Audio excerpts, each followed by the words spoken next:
So, welcome to Facebook Not Live. This is Creative on Purpose, not live, and this is a show about flying higher in endeavors that make a difference. Step into possibility with integrity and intention. It's time to be creative on purpose. Are you ready? Let's go. So, normally these shows are broadcast live on the Creative on Purpose Facebook page, and that's just not possible today. So, we are recording this conversation with Michael and Amy, and it will then appear in replay for those of you that have been waiting expectantly for the wisdom that Amy and Michael are going to impart. So this season features the Ruckus Makers Roundtables, conversations about questions that matter with friends and fellow travelers from Forward Link, which is the alumni community for Seth Godin's Alta MBA and Akimbo workshops. I'm your host, Scott Perry. I'm the chief difference maker at Creative on Purpose and author of Endeavor, and I am also an Alta MBA 6 alum and head coach for some of the Akimbo workshops. You can learn more about me and my work at creativeonpurpose.com. Today, I'm very excited to be joined by Michael Chaffin and Amy Faeskorn to discuss what's the hard part of leadership. Michael and Amy, before we dive into today's discussion, please introduce yourselves to our viewers. Who are you? Which programs have you been a student in? What are you up to these days? And where can people go to learn more? Ladies first. Okay, thanks, Michael. So my name is Amy Faeskorn. I am a coach, writer, and facilitator. I live north of Boston, and I am an alum of the Marketing Seminar 6 and the Freelancers Workshop.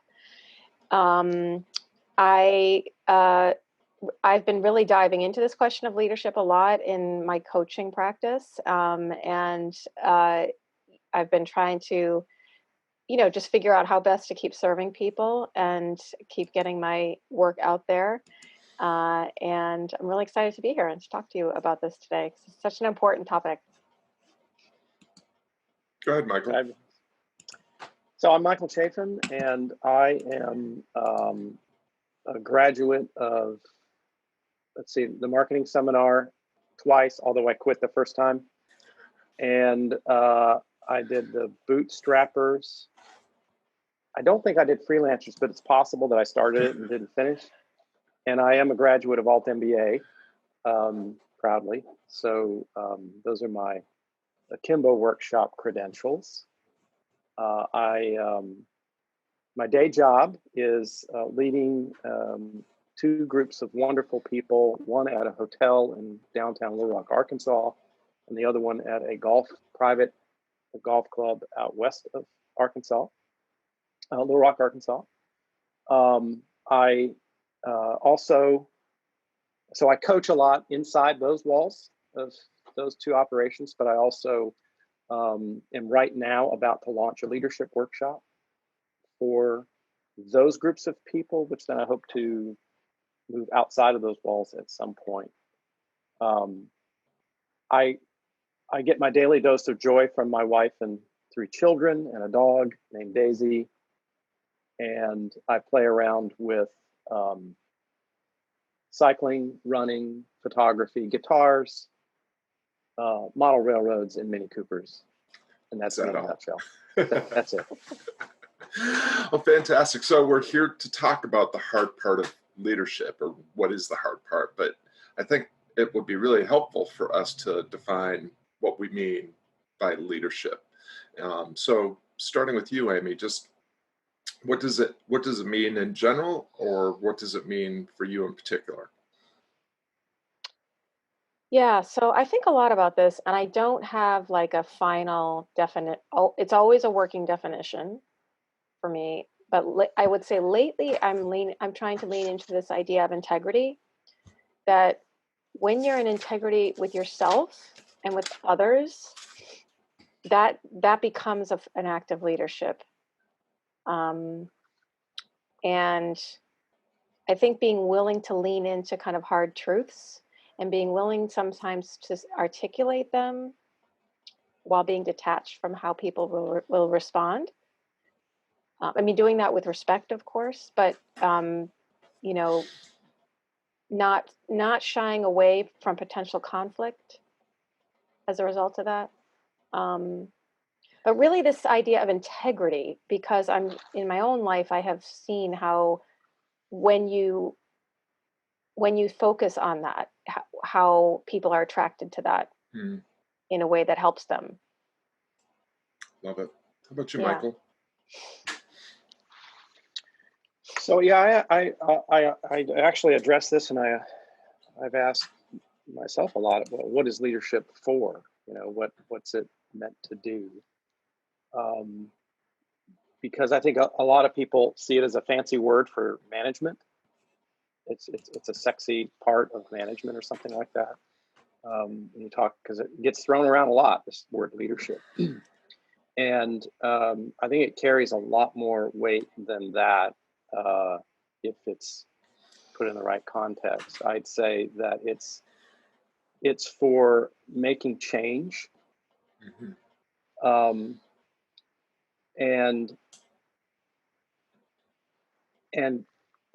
really it's about making change with a group of people and doing it in a voluntary way, so that it's not this thing that I have to do, you know, because it's the company line, or because it's my boss, or because it's my wife, or what, you know, it's about change and voluntary.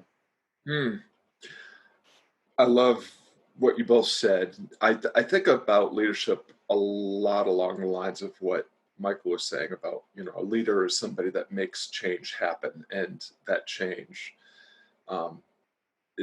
should be for the better.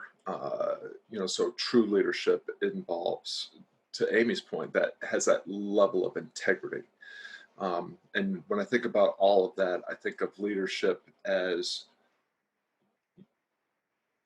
someone that has a clear enough sense about who they are and where they want to go, and then layers in this invitational component, letting other people know that this is who I am, this is where I'm going, and inviting other people on that journey.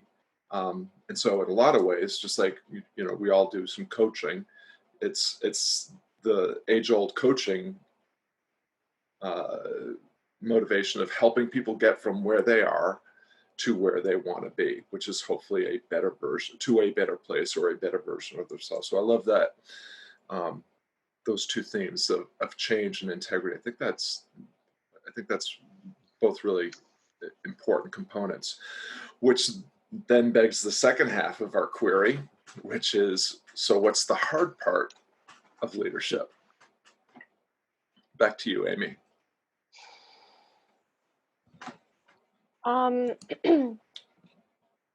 Well, I can only speak, you know, for myself, and kind of the term itself for me has been very loaded, right? It's been very like, I put distance between myself and people that I think like embody leadership, right? And that, you know, it's like a historical figure, you know, like MLK was a leader, you know, but and it's been really helpful for me to make it less hard, I guess. I've tried to distill it down to these very small moments of daily life. Like I'm also a parent of two teens, and, you know, just sometimes seeing how a subtle shift in my behavior will shift their behavior. Not always, because they're teenagers, but sometimes you can see how something resonates and leads to a shift that is positive, right? When you have that positive intention. But the other piece for me that's been hard is in my view, is realizing that for every light, there's a shadow. And it's really important to not disown the shadow or pretend that you can improve it away and it doesn't exist anymore. I think that's just as dangerous as people who live entirely in the shadow as leaders. You know, in history, we could probably point to many of those people. So the hard part for me is balancing, acknowledging the two sides of leadership and trying to stay on that side of light. But, and also realizing that it's not, like Michael said, this thing for, like, you know, managers and corporations. It's this very basic form of human behavior that becomes a conscious choice. And anybody can do that at any time in any context. And that's very liberating. But it's sometimes hard to come back to that place because those voices come up, those resistance voices. So, yeah. Well, and Amy shared a book with me. And Amy, you can go ahead, and it's 15. What's the name of the title of the book? Is 15 Commitments, I think, to Leadership, or something of that nature. Yeah, I'll look that up. Well, anyway, we can drop that in somewhere. But yeah, the point, because you were reflecting on that about the light and the shadow, which I think is so interesting. We often talk about leadership like it's this place we aspire to get to, and then that once we get there, that's we're these new people, and that we don't ever fall in the traps of the old people. And in that book, and I think it's the foreword that you had me read for the first chapter, what was really insightful there was that we go in and out of these tendencies and these ways of doing things, and it's okay. That's normal humanness. We can be working to be better at a skill of leadership, but the fact is we're not always going to be in this perfect spot, and we're not going to be these perfect people that are perfect leaders, right? If there even is such a thing. Yeah, I did find I was so really, it was like brilliant. I'm like, wow, that's really good. Yeah, so the name of that resource is The 15 Commitments of Conscious Leadership, A New Paradigm for Sustainable Success by Jim Dethmer, Diana Chapman, and Kaylee Warner Klemp. Yeah. It's part of that was part of their book, right, that I sent you. Right, it was brilliant. So I'm gonna, that book is on one of my the lists of books to read and knock out. So for me, the hard part is, I think, a couple of things. One is taking responsibility. It's a way easier said than done in a lot of ways. So it gets talked about a lot. It's really hard and it's certainly hard to teach. But if you're going to be effective in getting people to go somewhere with you, they have to believe that they're not going to be left out there exposed when we don't arrive, when we go to a different place, when it doesn't work, when the failures happen. And so you've got to make that commitment, and you have to live that commitment and show that you live that commitment and how you behave and what you do. Because talking about it is one thing, right? But doing it is another. So showing a track record of, I take the responsibility. I'm the one that's going to be on the hook here. I'll be with you. Don't worry. That's really hard. And it takes practice. It takes time, experience. That's not something you just, have on a piece of paper and say, I'm ready. So that's one thing. I'd say the other really hard thing that I have found is, and it's the reason that we have so much kind of what I would call, I guess, the management way of doing things, which is go do this because I said to do it, because or there's some other intrinsic fear in I won't get paid, or I'll lose my job, or my status will go down with the group, or whatever all those other psychological things are. This part about enrollment and getting a person to believe with you and go somewhere. Well, the first part of that process is seeing the others first, right? So first you have to decide, I'm never going to tell anyone to do anything again. That's really hard. Okay, now I'm committed to a path, and I'm going to just work at it, because it takes so much more time. It takes so much more effort. It takes patience. It takes experience. It takes failure. It takes getting ridiculed and being exposed as this, sometimes lunatic. Why are you doing all this? Because in the end, I'm going to show you how this is there's a light there.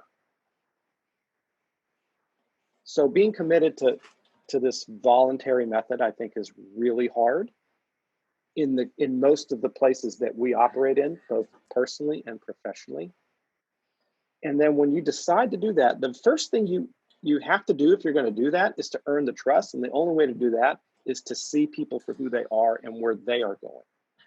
And you have to spend a lot of time on that before you go, okay, well, now let's go over here, because otherwise you have to use probably more authority than you would like to get someone to go somewhere. Does that make any sense? Yeah, well, I've already written a whole page of notes based on what the two of you have shared so far. So yeah, and I can only write when Amy's talking, so I only have her side. So I'm glad you have mine. Well, I'll forget.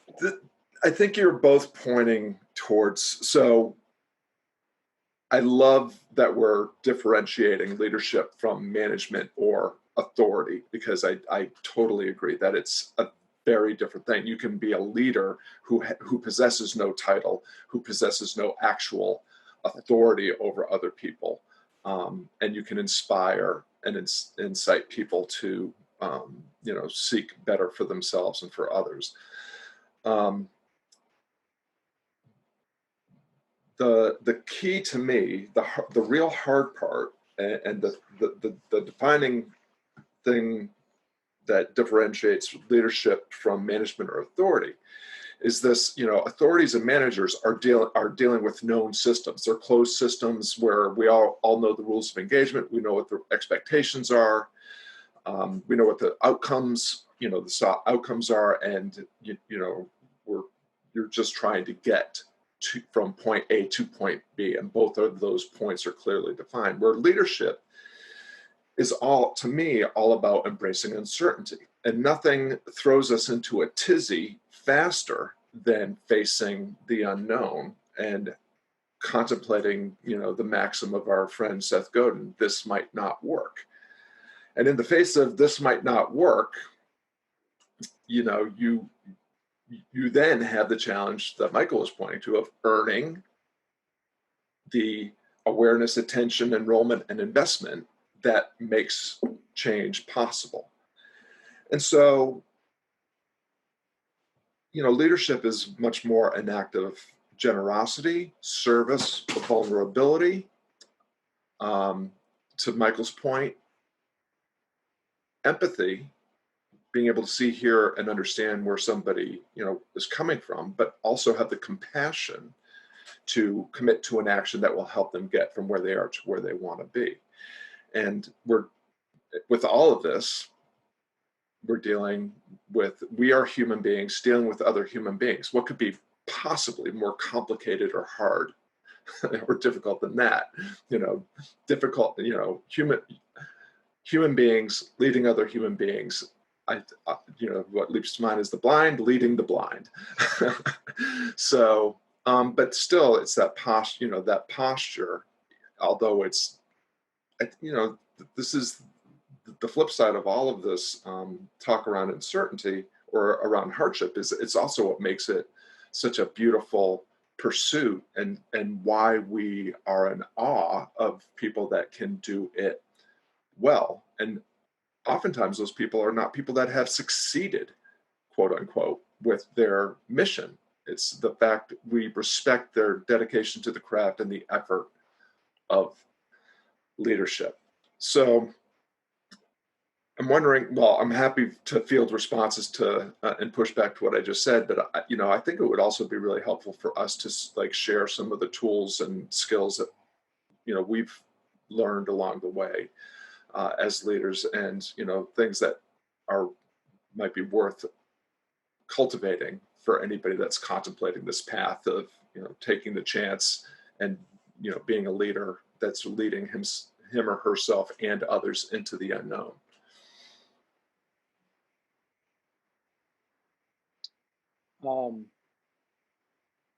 So, and I'm happy to, Amy, if you want to dive in, or I'm happy to I have a thought on this.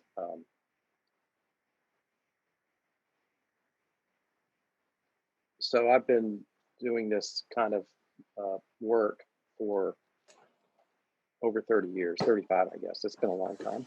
And the thing that the one thing that I could say, hey, if you're going to be more than a driftwood sculptor by yourself on a mountain, and you're going to organize groups of people and go somewhere, the most important thing you can probably do is make sure that people are like-minded enough culturally at the core before you decide to get together. Because in every case where it hasn't worked for me, it's all been about that. I can always find my way back to that, right? It's not about how much time we had, or did we have the right resources, or enough money, or runway, or skills, certain technical thing. None of that. I mean, it may seem that way, that those things were keeping you from going somewhere, but really what was keeping us from going places was when we had people in the team that were not like-minded. They weren't necessarily wrong or bad people. They just didn't have the same beliefs and ideas about, okay, where do I want to go? It can be as simple as people that are either on a path of forward motion or not, So I spend a fair amount of time, a lot of time, interviewing people that want jobs in these two places that I work at. And I interview everyone, and I interview them first. And that's weird for people, because they show up to the interview, and it's rare that the person they see. I hate organizational charts, and I hate being referred to as the person at the top, because that's just against my nature. But for the sake of describing what I'm describing, they feel strange that they're sitting in their very first encounter with anybody with me. And then they usually last anywhere from 30 minutes to an hour. And we end up talking about nothing that they expected to talk about, because all we're trying to do is learn who they are, where they're going, and why, and how we could possibly help them get closer to where they're going. And it's a pretty amazing thing. I mean, probably 75% of the time, we've had people crying, and it's just amazing what people want to talk about, and how they are very appreciative. And these are sometimes people we don't even hire, because we realize, well, no, it's not going to fit, but they walk away from this and they go, that was different. Wow, that's cool. We haven't had one person that in all the time, I think, that's said, God, this has been horrible. I wish you'd never do this again. So that's my granular takeaway. That's my thing that I would say. If you want to start with, some of the building blocks of leadership, well, make sure that, I think it's Jim Collins that references getting the right people on the bus. Who cares where they are on the bus, but get the right people on. It's so true. Yeah. I like, so there's two main things leap to mind based on what you just said, Michael. The first is, I love that. Well, three things. The first is, interviewing is a really crappy way to determine, if a long-term relationship as an employee or employer is going to work out. And there's a lot of science that actually backs that up. But one of the things that we do know from, psychology and from team building and research around that is that alignment around important things like values is really important, and is determinant in how successful or long-lived any relationship is going to be. And so I love what you were saying about the Jim Collins reference, because I think it's, we're often as in leadership, it often seems to be about we talk a lot about mission and vision, but it's actually, instead of starting with the why, it's starting with the who's. Like, if you get the right who's together, they will find their way to a great why, as opposed to if you have a great why, but you get the wrong who's, they're not going to get anywhere good. And they're probably not going to last too long. And then there was a part that you were speaking to that made me also think about, leadership is not just about who you want to lead, but being equally clear about who you do not want to lead. How about you, Amy? Well, it's interesting for me because as Michael brought up that example of the driftwood sculpture on the top of the hill, I had this perspective because, like, a lot of what I feel is my mission, what kind of my intention, or kind of what's up for me around contribution is this notion of creativity, artistic expression, right? And so many of the people I follow are artists, and I'm defining that very widely, not just visual art, but really anything where you're creating something as a form of expression and statement making and all that. So my thought was, the only thing that doesn't make the driftwood sculptor on the hill a leader is that maybe nobody knows where to find him. Because the fact that to me, that's an act of leadership, right? Creation. So is it a question of access and visibility? And those are things that also for me are really uncomfortable, right? It's like, it's very easy to kind of do your thing in your corner and say, well, that's enough. It's enough that I'm doing this little, I'm on the mountaintop and I'm doing my thing. But is it, right? There was a case of this photographer in Chicago. I forget her name, but she died. No one knew about her. And when she died, Vivian Meyer. Yes. And they discovered all of these photos that were just like phenomenal portrait photography on the streets of Chicago. And it was a classic example to me of leadership that was maybe impacted by the time-space continuum, right? She's leading in absentia with what she left behind. Right. But what would have happened had she either had herself the courage to share and put her work out there, or become part of a community where her work would have been widely known and appreciated? I mean, who knows, right? But I think about it a lot in that context, and it's probably my background isn't in business and isn't in like Michael's context at all. So I recognize how it plays out so differently in these different ways, and I just love the idea of how can we merge those approaches of being intentional about the who, but also being intentional about the what, being that form of expression. So I'd be curious to know what you think, Scott, because I know you are an artist, you're a musician, and you also play in this realm of business and entrepreneurship. So what's your take on that? Well, first, I think what you just articulated is brilliant, and I just want to underscore it. It's like leadership has to be out loud and in public. Otherwise, it's not really leadership. If you're not leading anybody, if nobody's following you, you're not a leader. As a musician, as a teacher of guitar and other things, I definitely feel that, because, and again, speaking to the vulnerability and generosity piece, you're sharing your gift as an artist, and you are trying to make a connection with an audience, and you're trying to help an audience get from where they are to where they want to get to through artistic expression. And it's a fraught process. And so, oftentimes, even when it should work, it doesn't work for reasons that you can't even fathom. But for me, it all comes back to the same thing for me, whether it's failed leadership or successful leadership, in terms of whether, I get people where they want to go. It's the quality of the effort.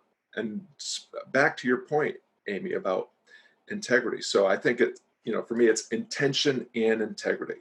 Like having a clear aim in mind and being clear on, who I am and who I want to serve, and then accepting, whatever happens, because I don't really I can influence to the best of my ability through my effort and through my preparation and all that, but I can't guarantee an outcome. And so I think a lot of it comes down to your question, Amy. It's about agency and ownership, like the agency of, like, I'm putting myself on, to Michael's point, putting myself on the hook. This is who I am. This is who I want to serve. This is where I want to take you. And then taking ownership of the result. And if you get the result that you want, having the humility and grace to say, whew, we got really lucky. Look at us, where we meant to be, or where we aimed for. And at the same time, having the humility and the resilience to make sense of a failure. If you don't get to where you intended, to be able to say, it's still okay, because we learned something. We formed a team. And now we can set our new aim and our strategy for getting to the next destination. And so it's, to both of your points, it's this ongoing process, the journey that never ends. Yeah, it's possible, I guess, using the photography analogy there, because I think that Vivian Maier story is fascinating. I've taken a lot of pictures, and someday someone may find them all, because I don't share a lot of them. I actually take, truth be told, when I'm running, I take pictures. I pick up trash, and like for the last 10 years, I've taken a picture of all the trash I've picked up, and maybe someday somebody will put a coffee table book out about all this, and it'll be, and it may change someone, right? Someone may go, well, that was so cool that he did that. We should all do that, kind of, or whatever. So, but the difference, as Scott pointed out, I think when we draw a line in the sand and say, or wherever, the line, and say, we're going over here and not over here, and we're accountable for it. We're taking responsibility, and we're defining it. We're going through that hard part of. So I'm thinking back, if I'm let's say I'm that sculptor, right? So sure, my work could change probably will change someone. But did I set out doing that work to make change? And if so, what kind of change, and how am I on the hook for it if it doesn't happen? Does that make any sense? I'm not trying to make, by the way, I think artistry is wonderful, and it moves and changes all of us, and it's definitely necessary. I guess I'm just trying to differentiate between that type of work and the change it makes, as opposed to a leader who basically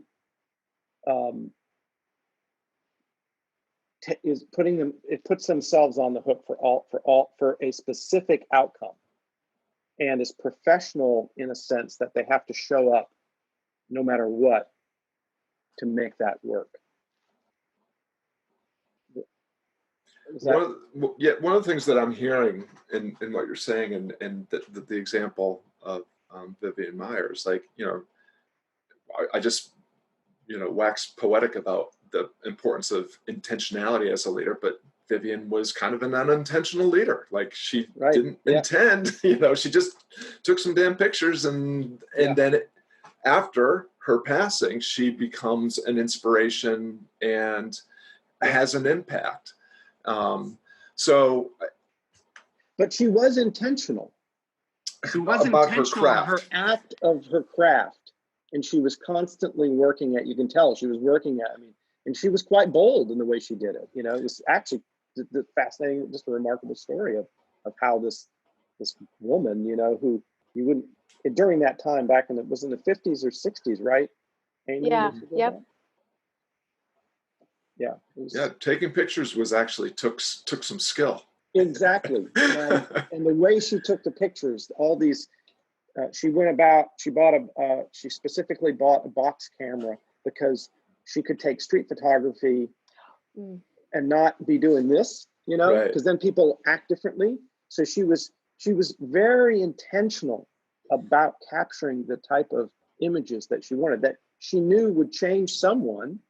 I think for her, it was for her. She wrote that, you know, she didn't have to worry about, I wonder if this is going to work. I wonder when I put this up at the gallery, if it's really going to have the effect that I'd like it to have. You know, that she didn't worry about any of that. As we're coming to the end of our time together, I want to throw out this thought that's coming to mind, because based on this wrinkle that we put in, you know, so we have this example of somebody that becomes an unintentional leader, and we've talked a lot about the importance of intention, you know, for somebody that appoints themselves to leadership. But you know, there's the issue of leading the most difficult follower. And I would argue that that's the person that we look at in the mirror, Yeah. you know? Right. Yeah.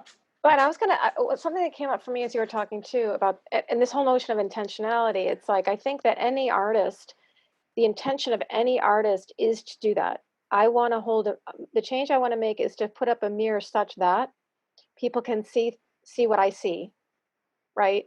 And I think that's true at any level. It's like, even in an interview, like Michael's talking about, holding space as he does for these people that don't even know him to surface their story, which is a form of mirroring for them, right? It's like, it's all part and parcel of that process.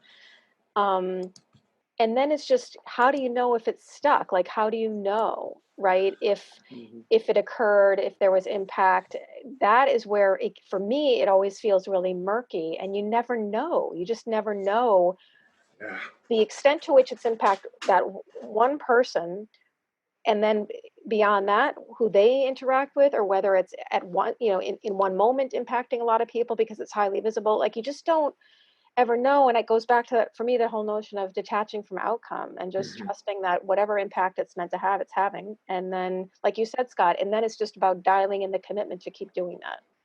Right. Yeah, I agree with that wholeheartedly. And the piece, especially about not attaching to not clinging to preconceived outcomes, because we can't know. And then, you know, the other part, speaking to this unintentional leadership, is you know, being able to sit with that tension of, this might not work, or this appears to have not worked, and I may never see this person again, or I may, you know, never know if any of this, you know, is going to work out. Which to me just points back to the point I made earlier. It's, you know, it's the quality of the effort that ultimately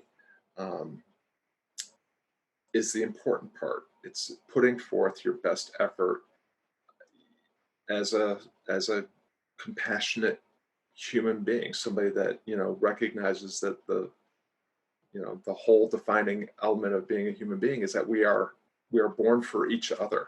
I mean, we survive as a species because we are social creatures. If we were not, we never would have, you know, walked upright. So, how about you, Michael? Final thoughts? Yeah, okay, final thought. So the last thing, and it plays right on, it's right there. You just said it. So I think we have a responsibility to each other. And I think these leaders that we see, sometimes they're people that, you know, they're famous, and sometimes they're not famous. They just happen to cross through our lives.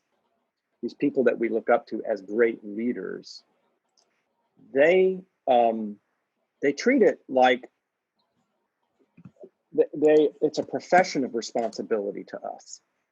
So we actually talked about this, I think, in the last Monday morning meetup, and we talked about it in our little subgroup about, you don't get to not show up you know, if you look at being a leader as as a profession, whether it's at home or in school or in your class or in an artist workshop or whatever it is, it's exhausting because it is a profession. It is taking responsibility for doing it like it's the very last performance you're going to give. You know, I in doing those interviews, I do them with the HR person, and we do them together because we play well off each other. We've been doing them for years now, so it's really fun. It's like a little show. But sometimes we have to remind each other that this might be the last one we ever do.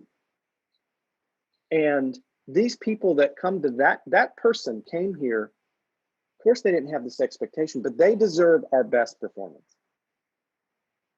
And then so now we like grade each other. We talk to each other afterwards. How did we do it? You know, was it a good one? Was it a not good one? You know, and then we'll like admit, oh, I was distracted, I was tired or whatever. And then when we nail it, you know, it's so cool. And Scott, I'm sure I'm playing right into your wheelhouse there with you know, some of your work. But acting like a professional and showing up even when you don't want to, or when you don't feel good, or when, you know, you're supposedly off the clock or whatever, you don't get to do that. Yeah. That's the other hard part about this. Right. It's And that plays into the whole, like with, you know, Scott's work with Stoicism, like the whole memento mori, you know, and when I coach people, I sometimes live on this edge of, this might be the last time I talk to this person, the one and only time I talk to this person. How brave can I be in sharing what I see? No, again, knowing like there might be this space, this pause where it's like something has really the earth has moved and it's a real disruptive feeling, but it can also be a very, you know, empowering feeling, and being willing to live with that uncertainty and yet still try to serve at that highest level in that one moment, right? As a coach, I feel like I'm still learning that. I feel like it's extremely humbling because it doesn't always have a nice ribbon and bow on the end of it. Sometimes it's great, it's exhilarating. But like you said, any professional performer knows that you have really good nights. I'm sure Scott has had his share of tales to tell, right? Still waiting for a good night. But we're all performers in that regard. All of us are performers. We're on a stage all the time. You are with your clients, and I am with all these people, and Scott is in the work he does both on stage and off. So we're all performers, and everybody deserves our very best performance all the time. Yeah, the last thought I'll share is just came up, and it's funny that it came up so late because I actually was ranting about this on a Facebook Live earlier today, and this idea of being a fully integrated human being. My signature line forever, since I've had email, has been Scott Perry, husband, father, teacher, musician. And in the last several years, I added difference maker at Creative on Purpose. And so I had 5 buckets, and I spent a lot of time and spun a lot of cycles trying to make sure all the buckets were equally filled. And then one day I realized I don't, it's impossible. This work-life balance thing, that's a delusion. I can't, some days I must just be a husband or just be a father. And some days I had the privilege of really leaning into being a musician or a teacher or a coach at Creative on Purpose. But ultimately, I show up as Scott Perry wherever I go. And when I was allowed myself to just show up as me, and I didn't have to change the costume or the mask or the posture just because I happened to be in a different role than I was 10 minutes ago, it was so liberating. And to your point, Michael, it became far less exhausting in every exchange, even the challenging ones, even the hard ones, the difficult conversations, the challenging work, the impossible tasks became energizing because I knew that I was doing my best, or the best that I was capable of doing at that time, and that fate permitting, I would live to see another day and have another chance. And if fate not permitting, hey, I've earned a good long rest. This has been really good. Yeah, it's been a really fascinating. So these conversations are just killing me because each one is better than the previous one, and the previous one is so phenomenal. So I want to just acknowledge and express my my gratitude to you, Amy, and Michael for being willing to follow my lead down the primrose path of let's have a conversation about stuff that people don't really know anything about, and to somehow come to some clarity and hopefully some meaningful takeaways. So thank you both very much for your time. I'd love for you to just end by making sure that people know where they can connect with you and your great work. So a blog, a website, a Facebook, or a social media profile, wherever you want people to go. You first, Michael. MichaelChaffin.com. It's simple. And then from there, you can find my blog. You can track me down and ridicule me or whatever you'd like to do. Have a meaningful conversation. Love to chat.